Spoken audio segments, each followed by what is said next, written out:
وعلیکم السلام ورحمۃ اللہ وبرکاتہ۔ یہ دعوت نہ تو قبول کر سکتے ہیں، نہ ہی ان کے گھر جا کر کھا سکتے ہیں، اور یہ معاملہ تبھی ہوگا جب ان کے ساتھ تعلقات ہوں گے۔ جب آپ کے تعلقات ہی نہیں ہوں گے تو نہ دعوت کا مسئلہ کھڑا ہوگا، نہ ان کے گھر جانے کا مسئلہ کھڑا ہوگا۔ کئی سارے لوگ جنہیں اپنے ایمان کی فکر نہیں ہے، جنہیں اس بات کی پرواہ نہیں ہے کہ یہ صحابہ کرام کی شان میں گستاخیاں کرتے ہیں، انہیں فقط یہ سمجھ آتا ہے کہ اگر ان کو کوئی گالی دے یا ان کے ماں باپ کو کوئی برا بلا کہے تب ان کی عقل ٹھکانے آتی ہے۔ باقی صحابہ کرام کو کوئی کچھ بھی بولے نا، انہیں کچھ نہیں سمجھ آتا، بس اپنے پیٹ کی فکر رہتی ہے، عزت کی فکر رہتی ہے، شہرت کی فکر رہتی ہے۔ تو انہیں یہ مسائل درپیش آتے ہیں کہ فلاں بد مذہب ان کو دعوت دے رہا ہوتا ہے کہ آ جاؤ۔ یوں سمجھیے، معاذ اللہ، میں ایک مثال دیتا ہوں، اللہ ہمیں پناہ میں رکھے۔ جیسے کتا ہوتا ہے نا، اس سے کوئی بھی ہڈی دکھائے نا تو وہ اس کی طرف جو ہے لپک جاتا ہے۔ اسی طرح جب کوئی بندہ اتنا سستا ہو جاتا ہے، اس کا ایمان اتنا ہلکا ہو جاتا ہے نا، پھر اسی طرح سے وہ اس کو کتا سمجھتے ہیں اپنا، اور ہڈیاں دکھا دکھا کر اس کو کبھی یہاں پر بھی لے آتے ہیں، کبھی چاہے تو کسی بھی جگہ پہ بٹھا دیتے ہیں، کسی بھی برتن سے اس کو کھلا سکتے ہیں۔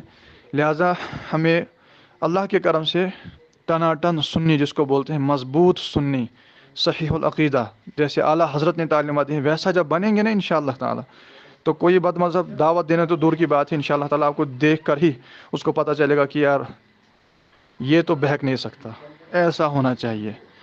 دعوتیں اور یہ سب کچھ جو ہے نا، یہ انہی کے ساتھ ہوتا ہے جن کا خدا نخواستہ خود اپنا معاملہ خراب چل رہا ہوتا ہے۔ بلکہ حق تو یہ ہے، میں آپ کو ایک چیز عرض کروں، امام غزالی رحمۃ اللہ تعالی علیہ فرماتے ہیں احیاء العلوم کے اندر کہ ظالم کا چہرہ بھی نہیں دیکھنا چاہیے، کہ اس سے بھی دل پر ایک اثر قائم ہوتا ہے۔ اور بد مذہب یا صحابہ کرام علیہم رضوان کی شانوں میں گستاخیاں کرنے والا یہ بندہ ظالم نہیں ہے تو کون ہے؟ لہذا امام غزالی کی تعلیمات بھی دیکھیں تو ظالم کا چہرہ بھی نہ دیکھیں، یعنی ان لوگوں کو منہ نہ لگائیں، چہرہ بھی نہ دیکھیں، اپنی نگاہوں کو پاک رکھیں، تاکہ ان کی طرف دیکھنے سے بھی کسی قسم کا نحوست کا اثر جو ہے وہ قائم نہ ہو۔ اپنی نظروں کو ان سے بچا کے رکھیں۔ تو جب نظریں بھی بچائیں گے تو پھر بیٹھنے کا، باتیں کرنے کا، کھانا کھانے کا، تعلقات پیدا کرنے کا یہ سوال ہی قائم نہیں ہوتا۔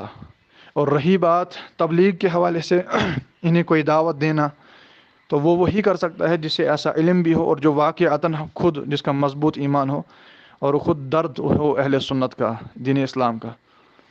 دعوتیں کھانا، دوستیاں رچانا یہ الگ مسئلہ ہوتا ہے، اور تبلیغ کرنا، جیسے کسی کافر کو مسلمان بنانے کے لیے اس کے پاس جانا، یہ الگ مسئلہ ہوتا ہے۔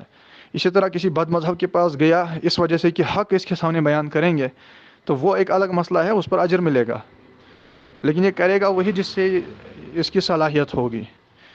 اور دوسرا ہوتا ہے تعلقات پیدا کرنا، دوستیاں کرنا، تصویریں کھنچانا، اور وہ جیسے کوئی اپنا رشتہ دار ہو اس طرح کا معاملہ کرنا، تو پھر یہ ہرگز جائز نہیں ہے۔ السلام علیکم ورحمۃ اللہ وبرکاتہ۔ ایک مثال، ایک چیز عرض کر دیتا ہوں، کیونکہ ہم کشمیریوں کو ان کی بہت زیادہ ضرورت ہے، ان مسائل کی بھی۔ آپ کو پتہ ہو کہ کوئی بندہ چور ہے، اس کی عادت چوری کی ہے، اور آپ کو کوئی بتا دے کہ یار یہ بندہ چوریاں کرتا ہے، آپ اس کے ساتھ اٹھو نہ بیٹھو، نہ دور رہو، یعنی اس کے ساتھ نہ اٹھو نہ بیٹھو، ٹھیک ہے نا، اس کو اپنے گھر دعوت نہ دو، یہ کبھی آپ کے گھر میں بھی چوریاں کرے گا۔ لیکن جو بندہ مانے گا تو بچے گا، جو نہیں مانے گا اور ہو وہ چور، ایک دن آئے گا وہ چور اس کے گھر میں چوری ضرور کرے گا۔ اسی طرح سے بد مذہب ایمان کا چور ہوتا ہے،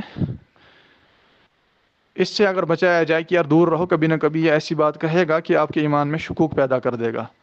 جو مانتا ہے وہ بچتا ہے، جو نہیں مانتا ہے تو پھر اس کا یہ نتیجہ نکل رہا ہوتا ہے کہ پھر کبھی کسی کے لیے دعائے مغفرت کر رہا ہوتا ہے، کبھی کسی کے ساتھ کھانا کھا رہا ہوتا ہے، کبھی انہی کو حق کہہ رہا ہوتا ہے، کبھی اس کو اپنے اہل سنت کے مسائل میں شکوک پیدا ہو جاتے ہیں، کبھی ضروریات دین میں شک و شبہ کا جو ہے وہ گرفتار ہو جاتا ہے اس میں۔